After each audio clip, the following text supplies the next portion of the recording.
My dear students, Dr. James Taylor രചിച്ച lectures and homoeopathic മെറ്റീരിയ മെഡിക്ക എന്ന പുസ്തകത്തെ ആധാരമാക്കിയുള്ള ഈ പ്രോഗ്രാമിലേക്ക് നിങ്ങൾക്ക് ഏവർക്കും വീണ്ടും സ്വാഗതം. ഈ പരമ്പരയുടെ 91ാമത്തെ എപ്പിസോഡിൽ നമ്മൾ ഹെപ്പാർ സൾഫ് എന്ന അധ്യായത്തിൻ്റെ 3-ാം ഭാഗമാണ് പരിഗണിക്കുന്നത്. ഇതിൽ കൂടുതലും ഹെപ്പാറിൻ്റെ ചുമയെക്കുറിച്ച്, ക്രൂപ്പ് എന്നറിയപ്പെടുന്ന നിലങ്കാര ചുമയുടെ ഒരു വകഭേദം, സ്വനപേടകത്തെയും തൊണ്ടയെയും മറ്റുമൊക്കെ ബാധിക്കുന്ന ഒരു വല്ലാതെ ചെറിയ കുട്ടികളെയും ശിശുക്കളെയൊക്കെ വല്ലാതെ ബുദ്ധിമുട്ടിക്കുന്ന ഒരു ചുമയെക്കുറിച്ചുള്ള ചില വിശദാംശങ്ങൾ, കൂട്ടത്തിൽ അക്കോണൈറ്റവും സ്പോഞ്ചിയുമായിട്ടുള്ള വളരെ മനോഹരമായ ഒരു കമ്പാരിസനും ആണ് ഈ ഭാഗത്ത് വരുന്നത്. The discharge from the nose becomes copious and causes ulceration patches. അപ്പോൾ മൂക്കിൽ നിന്നുള്ള ഡിസ്ചാർജ് വളരെ ആക്രിഡാണ്. അത് തൊടുന്ന ഭാഗങ്ങളിൽ അൾസറേഷൻ പാച്ചസ്, ഒറ്റപ്പെട്ട ഭാഗങ്ങളിൽ അൾസറേഷൻ ഉണ്ടാകുന്നു. The throat has a catarrhal condition. The whole pharynx is in a catarrhal stage with the copious discharge. തൊണ്ട മൊത്തം ഒരു കാറ്റാറൽ കണ്ടീഷൻ വരുന്നു, ഫാരിങ്സിൽ ഒരു കാറ്റാറൽ കണ്ടീഷൻ വരുന്നു, വല്ലാത്ത ഡിസ്ചാർജസ് വരുന്നു. Throat extremely sensitive to touch, pain as if full of splinters, pain on swallowing. അപ്പോൾ നേരത്തെ പറഞ്ഞ ഈ മരക്കമ്പുകൾ നിറഞ്ഞിരിക്കുന്നൊരവസ്ഥ, മരക്കമ്പുകൾ തറഞ്ഞിരിക്കുന്നൊരവസ്ഥ, ആ ഒരു അവസ്ഥ ഇവിടെയുണ്ട്. സ്വനപേടകത്തിൽ ഇൻഫ്ലമേഷൻ കാരണം സംസാരിക്കുമ്പോൾ വല്ലാത്ത വേദന, എങ്ങനെയാണ് കമ്പുകൾ, മരക്കമ്പുകൾ ഇങ്ങനെ തറഞ്ഞിരിക്കുന്ന പോലത്തെ ഒരു വേദന, നിറഞ്ഞിരിക്കുന്ന പോലെ. പെയിൻ ഓൺ സോളോയിങ്, ആഹാരം എന്തെങ്കിലും വിഴുങ്ങാൻ നേരത്ത് ആ വേദന വല്ലാതെ അനുഭവപ്പെടും. The larynx also is painful on talking, painful as bolus of food goes down behind the larynx and painful to touch with the hands. അതായത് സംസാരിക്കുമ്പോൾ ലാരിങ്സിലും ഈ ഒരു വേദനയുണ്ട്, അതുപോലെ ആഹാരം കഴിക്കുമ്പോൾ ഒരു ഉരുള ആഹാരം ഇറങ്ങിപ്പോകുമ്പോൾ വേദന. And painful touch with the hand, കൈ കൊണ്ട് തൊടുമ്പോൾ, തൊണ്ടക്ക് കൈ കൊണ്ട് തൊടുമ്പോഴും വേദനയുണ്ട്. There is a loss of voice and a dry hoarse bark in adults, especially in the mornings and evenings. അപ്പോൾ ശബ്ദം നഷ്ടപ്പെട്ടു പോകുന്നു, വരണ്ട വല്ലാതെ ചുമക്കുന്ന പോലുള്ളൊരു ചുമ മുതിർന്നവരിൽ. എപ്പോഴാണ്? എസ്പെഷ്യലി മോർണിംഗ് ആൻഡ് ഈവനിങ്, രാവിലെയും വൈകിട്ടും അഡൾട്ട്സിൽ ഇങ്ങനത്തെ ചുമ വരുന്നു. Every time he goes out in the dry cold wind he becomes hoarse, loses the voice and coughs. അപ്പോൾ പുറത്ത് തണുപ്പിലേക്ക് പോകുമ്പോഴാണ് ഈ ലോസ് ഓഫ് വോയിസും ചുമയും ഒക്കെ വരുന്നത്. It's a dry hoarse barking cough, വരണ്ട വല്ലാത്ത ഒരു ശബ്ദം ഉണ്ടാക്കുന്ന കുരയ്ക്കുന്ന പോലത്തെ ഒരു ചുമയാണ്. Inspiring cold air will increase the cough and putting the hand out of bed will increase the pain in the larynx or cough. അപ്പോൾ തണുത്ത വായുവാണ് പൊതുവെ ഹെപ്പാർ സൾഫ് പേഷ്യൻ്റ് പ്രശ്നം ഉണ്ടാക്കുന്നത്. ചുമയുടെ കാര്യത്തിലും അങ്ങനെയാണ്. പക്ഷേ തണുത്ത വായുവിലേക്കുള്ളൊരു ഫുൾ ബോഡി എക്സ്പോഷറിന് പകരം ഒരു ഉറക്കത്തിൽ കൈയൊന്ന് പുതപ്പിന് പുറത്തായാൽ മാത്രം മതി. അതുകൊണ്ട് അവിടെ അടിക്കുന്ന തണുപ്പ് മതി അയാൾക്ക് ഈ ചുമയും മറ്റു പ്രശ്നങ്ങളൊക്കെ ഉണ്ടാക്കാൻ. Putting the hand or foot out of bed brings a general aggravation of all complaints of Hepar. ഉണ്ടോ? ഇറ്റായിസ പിടിക്കുന്നത് കയ്യോ കാലോ പുതപ്പിന് പുറത്തായി തണുപ്പടിച്ചു കഴിഞ്ഞാൽ ഹെപ്പാറിൻ്റെ ഒരു ജനറൽ കണ്ടീഷനിൽ ഒരു അഗ്രിവേഷൻ ഉണ്ടാകും. എല്ലാ പ്രശ്നങ്ങളിലും ഫുൾ ബോഡി എക്സ്പോഷർ ആയില്ലെങ്കിലും കയ്യോ കാലോ പുതപ്പിന് പുറത്തു വന്നാൽ മാത്രം മതി. അത്രക്ക് സെൻസിറ്റീവാണ് Hepar patient. Putting the hand out of bed accidentally when sleeping will bring on cough and cause sneezing. അപ്പോൾ അറിയാതെ ഞാനും ഉറക്കത്തിൽ കൈ പുതപ്പിന് പുറത്തു പോയി കഴിഞ്ഞാൽ അപ്പം ചുമയും തുമ്മലും ഒക്കെ വരുന്നു. The larynx has its catarrhal stage and in over sensitive children this catarrhal state becomes a croup. ഈ ലാരിങ്സിൽ സ്വനവേടകത്തിൽ ഈ കറ്ററസ്റ്റേറ്റ് ഉണ്ടാകുന്നു.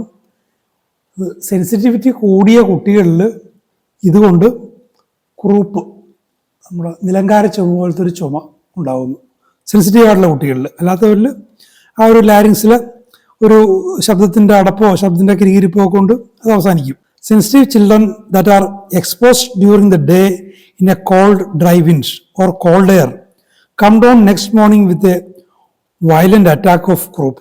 അപ്പോൾ ഇത്തരം സെൻസിറ്റീവായിട്ടുള്ള കുട്ടികൾ പകൽ സമയത്ത് തണുത്ത വായുവിനെ എക്സ്പോസ് ചെയ്ത് കഴിഞ്ഞാൽ പിറ്റേ ദിവസം രാവിലെ ആകുമ്പോഴേക്കും ആ കുട്ടിക്ക് വല്ലാത്ത ചുമ, നിലങ്കാര ചുമ, ക്രൂപ്പ് എന്നറിയപ്പെടുന്ന വല്ലാത്ത ചുമ, തൊണ്ടയും സ്വനപേടകത്തെയും ആ ഒരു അപ്പർ ട്രാക്റ്റിനെ മുഴുവൻ ബാധിക്കുന്ന വല്ലാത്തൊരു ചുമ സെൻസിറ്റീവായിട്ടുള്ള കുട്ടികളിൽ.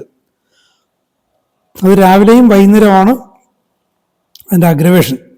The Hepar cough is worse in the morning and in the evening until midnight. അപ്പോൾ വൈകുന്നേരം ഉള്ള അഗ്രവേഷൻ അർദ്ധരാത്രി വരെ നീണ്ടു നിൽക്കും. Sometimes cases that at first call for Aconite run into Hepar. അപ്പോൾ ചിലപ്പോൾ അത് അക്കോണൈറ്റത്തിൻ്റെ കണ്ടീഷൻ, അതിൻ്റെ വയലൻസും മറ്റും കാണുമ്പോൾ അക്കോണൈറ്റാണെന്ന് വിചാരിക്കും.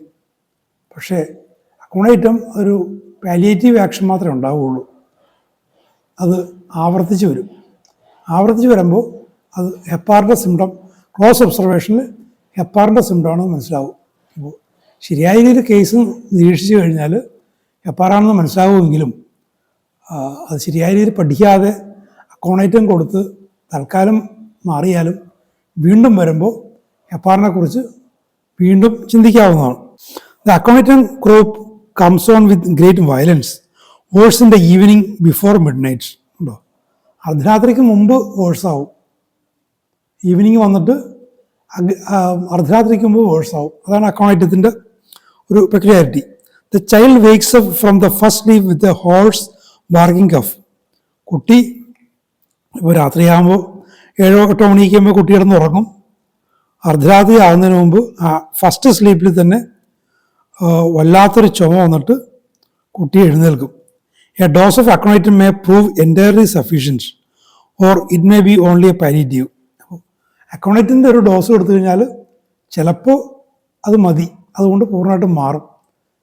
പക്ഷേ വീണ്ടും വരുന്നൊരു സാഹചര്യം ഉണ്ടാകാം. അപ്പോൾ അക്കോണൈറ്റ് ഒരു പാലിയേറ്റീവായിട്ട് മാത്രമേ ആക്ട് ചെയ്യുന്നുള്ളൂ. വീണ്ടും വരുമ്പോൾ അതിന് ഹെപ്പാറിൻ്റെ സ്വഭാവം ഉണ്ടാകാനുള്ള സാധ്യത കൂടുതലാണ്. കാരണം അത്രയ്ക്ക് അടുത്ത് നിൽക്കുന്ന ഔഷധങ്ങളാണ് അത് രണ്ടും. The child goes to sleep and along towards morning or the next, or at least sometimes after midnight, there is another attack which shows that aconitum was not sufficient. അപ്പോൾ അക്കോണൈറ്റം കൊടുത്തു, ഫസ്റ്റ് സ്ലീപ്പിൽ ചുമ വന്നു, അക്കോണൈറ്റം കൊടുത്തു, മാറിയതായിട്ട് തോന്നി, കിടന്നുറങ്ങി. പക്ഷെ അർദ്ധരാത്രി കഴിഞ്ഞ് പുലരാനായിട്ടാകുന്ന സമയത്ത് വീണ്ടും ഈ ചുമ വന്നു കഴിഞ്ഞാൽ അക്കോണൈറ്റത്തിന് അവിടെ ഒരു പാലിയേറ്റീവ് ആക്ഷൻ മാത്രമേ ഉണ്ടായുള്ളൂ എന്ന് മനസ്സിലാക്കിക്കൊള്ളുക. അക്കോണൈറ്റം റിപ്പീറ്റ് ചെയ്തുകൊണ്ട് കാര്യമില്ല, അവിടെ ഹെപ്പാർ വരും. പ്രത്യേകിച്ച് മോർണിംഗിലുള്ള അഗ്രവേഷൻ ഹെപ്പാറിനാണ് പ്രധാനമായിട്ടുള്ളത്. അപ്പോൾ അർദ്ധരാത്രിക്ക് ശേഷം വീണ്ടും വരികയാണെങ്കിൽ അക്കോണൈറ്റം ആവർത്തിക്കുന്നതുകൊണ്ട് പ്രയോജനം ഉണ്ടാകുകയില്ലെന്നാണ് കെന്നിഡ പറയുന്നത്. Such a case will be controlled by hepar. When the croup comes on after midnight and the child wakes up frightened, suffocating, rose up in bed with a dry, hoarse and ringing cough, which rings like a dry whoop, the spongia will nearly always be the remedy. And again, if spongia palliates it and it is not sufficiently deep, and there is a morning aggravation which shows that the trouble is returning, hepar follows. അപ്പോൾ അക്കോണൈറ്റം പോലെ ചിലപ്പോൾ ഇൻസഫീഷ്യൻ്റ് ആയേക്കാവുന്ന ഒരു ഔഷധമാണ് Spongia. അപ്പോൾ സ്പോഞ്ചിയയുടെ കാര്യം പറയുന്നുണ്ട്. എങ്ങനെയാണ്? Mid നൈറ്റിന് ശേഷം കുട്ടി വല്ലാതെ ഭയപ്പെട്ടെന്നതുപോലെ എഴുന്നേൽക്കുന്നു, ശ്വാസം മുട്ടിക്കുന്ന ചുമ, ഒരു ഡ്രൈ ഹോഴ്സ് റിങ്ങിങ് ഓഫ്, ഡ്രൈ വൂപ്പ് പോലെ റിങ്ങിങ് ആയിട്ടുള്ള ചുമ. അങ്ങനത്തെ ഒരു അവസ്ഥയിൽ ഭയന്ന് എഴുന്നേറ്റിരുന്ന് ഇങ്ങനെ വല്ലാതെ ഇങ്ങനെ ഡ്രൈ ഹോഴ്സ് റിങ്ങിങ് ഓഫ് വരുമ്പോൾ സ്പോഞ്ചിയ ഇൻഡിക്കേറ്റ് ചെയ്യും.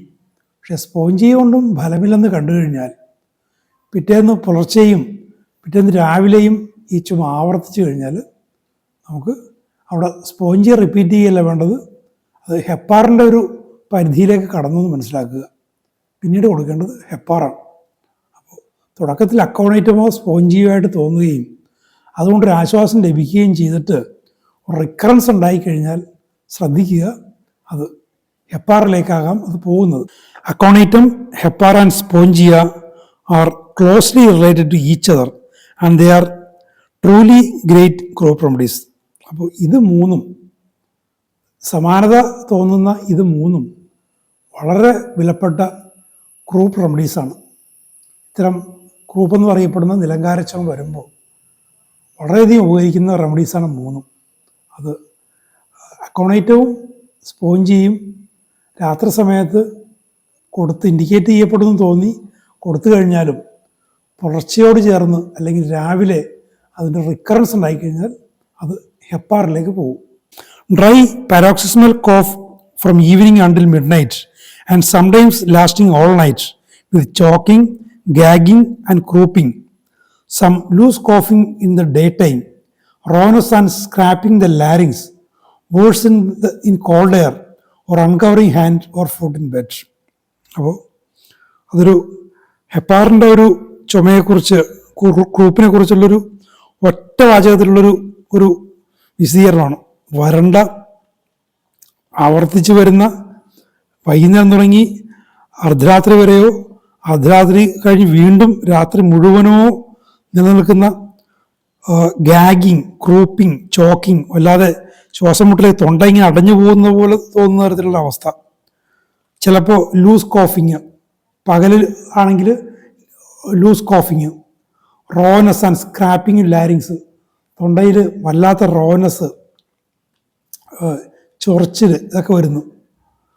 കോൾഡ് എയർ അഗ്രവേറ്റ് ചെയ്യുന്നു. കയ്യോ കാലോ എക്സ്പോസ് ചെയ്ത് കഴിഞ്ഞാൽ, തണുപ്പിൽ എക്സ്പോസ് ചെയ്ത് കഴിഞ്ഞാൽ അഗ്രവേറ്റ് ചെയ്യുന്നു. ഇതെല്ലാം ഹെപ്പാർ സൾഫിൻ്റെ ഇൻഡിക്കേഷൻസാണ്. The catarrhal state is sometimes lower down in the trachea and the trachea becomes extremely sore from much കോഫിങ്. അപ്പോൾ ഈ കാറ്ററൽ സ്റ്റേറ്റ് ട്രാക്കിയയിലേക്ക് ചെല്ലാം, ട്രാക്കിയ വരെ താഴ്ന്നു ചെല്ലാം. ട്രാക്കിയ വല്ലാതെ സോറായിത്തീരുന്നു, ചുമച്ച് ശബ്ദം അടച്ചു പോകുന്നു, ശബ്ദം വ്യത്യാസം വരുന്നു, ഒരു കണ്ടീഷൻ വരാം. The patient has been coughing days and weeks and has the morning and evening aggravation, a rattling, barking cough with great soreness of the chest in over sensitive chilly patients. ദിവസങ്ങളോളം അല്ല ആഴ്ചകളോളം ഈ Hepar രോഗി ചുമച്ചുകൊണ്ടിരിക്കും. മോർണിംഗിലും ഈവനിങ്ങിലും aggravation, rattling, barking of, ചെസ്റ്റിൽ വല്ലാത്ത സോർനെസ്. ഒരു ചില്ലി പേഷ്യൻ്റ്, ഒരു ഓവർ സെൻസിറ്റീവ് ചില്ലി പേഷ്യൻസിലാണ് ഇത്തരം അവസ്ഥകൾ വരുന്നത്. The cough is attended with choking and gagging even to vomiting. തൊണ്ട വല്ലാതെ അടഞ്ഞു പോകുന്ന തരത്തിൽ ഈ തൊണ്ട ഇങ്ങനെ ഞെക്കിപ്പിടിച്ചാലെന്ന പോലുള്ളൊരു ചുമ, അത് ഛർദിയിലേക്ക് വരെ എത്താം. It is worse in the cold air, തണുത്ത വായിൽ വർദ്ധിക്കുന്നു. And from putting hand out of bed, രാത്രി കൈ അല്ല കാല് അറിയാതെ പുതപ്പിന് പുറത്ത് പോയി കഴിഞ്ഞാൽ ചുമ തുടങ്ങുന്നു. ഹി കോഫ്സ് ആൻഡ് സ്വെറ്റ്സ്, ചുമയോടൊപ്പം വിയർപ്പും, അതൊരു ടിപ്പിക്കൽ ലക്ഷണമാണ്. There is much sweating the all night without relief, രാത്രി മുഴുവൻ വിയർക്കുന്നു, യാതൊരു ആശ്വാസമില്ലാത്ത രീതിയിൽ വിയർക്കുന്നു. Sweating all night without relief belong to a great many complaints of Hepar. രാത്രി മുഴുവൻ ഒരു ആശ്വാസമില്ലാത്ത വിയർപ്പ്. ചില്ലി പേഷ്യൻ്റാണ്, എത്ര ചൂട് വന്നാലും കുഴപ്പമില്ല, പക്ഷെ തണുപ്പിനോട് വല്ലാത്ത സെൻസിറ്റീവാണ്, പക്ഷേ വല്ലാത്ത വിയർപ്പുമുണ്ട്, രാത്രി മുഴുവൻ വല്ലാത്ത വിയർപ്പുമുണ്ട്. പലതരം പ്രശ്നങ്ങളോട് ചേർന്നും ഈ രാത്രി മുഴുവനുള്ള വിയർപ്പ് വരാം. അത് ഹെപ്പാറിൻ്റെ ഒരു പ്രധാനപ്പെട്ട ലക്ഷണമാണ്. He sweats easily so that with the cough and on the slightest exertion he is fairly drenched with perspiration. അപ്പോൾ വളരെ വേഗം വിയർക്കുന്നു, ചെറിയൊരു എക്സേർഷൻ മതി വിയർക്കുന്നു. ആ വിയർപ്പ് കൊണ്ട് ആകെ ധരിച്ച വസ്ത്രം മുഴുവൻ നനഞ്ഞ് കുതിരുന്നു. ഇതിലൊരു ഒരു ഒരു ഒരു ഒരു പ്രത്യക്ഷത്തിൽ വൈരുദ്ധ്യമുണ്ട്. എത്ര ചൂടുണ്ടെങ്കിലും കുഴപ്പമില്ലാത്ത രോഗിയാണ്. സാധാരണ ചൂടിലാണ് വിയർക്കുന്നത്, ചൂടിൽ വിയർക്കുന്ന ഒരു പ്രകൃതമാണ്. പക്ഷേ ചൂട് ഇയാൾക്കൊരു പ്രശ്നമല്ല, തണുപ്പാണ് പ്രശ്നം. പക്ഷേ രാത്രിയിൽ വല്ലാത്ത വിയർപ്പമുണ്ട്, ചെറിയൊരു എക്സർഷൻ കൊണ്ട് വിയർപ്പമുണ്ട്. നമ്മൾ പരിചയിച്ചിരിക്കുന്ന ആ സ്വഭാവങ്ങൾക്ക് വിരുദ്ധമായിട്ടുള്ളൊരു ലക്ഷണമാണ് ഇവിടെ വരുന്നത്. അപ്പോൾ അത്തരം സവിശേഷമായ ലക്ഷണങ്ങൾ ഒരു മരുന്നിൻ്റെ കൃത്യമായിട്ടുള്ള അല്ലെങ്കിൽ വളരെ ഡെഫിനറ്റ് ആയിട്ടുള്ള ഇൻഡിക്കേഷനാണ്, വളരെ സ്പെസിഫിക് ആയിട്ടുള്ള ഇത്തരം ലക്ഷണങ്ങൾ. അപ്പോൾ ഹെപ്പാറിൻ്റെ ഇതേപോലുള്ള പല ലക്ഷണങ്ങളുമുണ്ട്. അതൊക്കെ നന്നായിട്ട് മനസ്സിലാക്കിയിരിക്കുക. അക്കോണൈറ്റവും സ്പോഞ്ചിയുമായിട്ടുള്ള കമ്പാരിസൺ അഥവാ തെറ്റിക്കൊടുത്താലും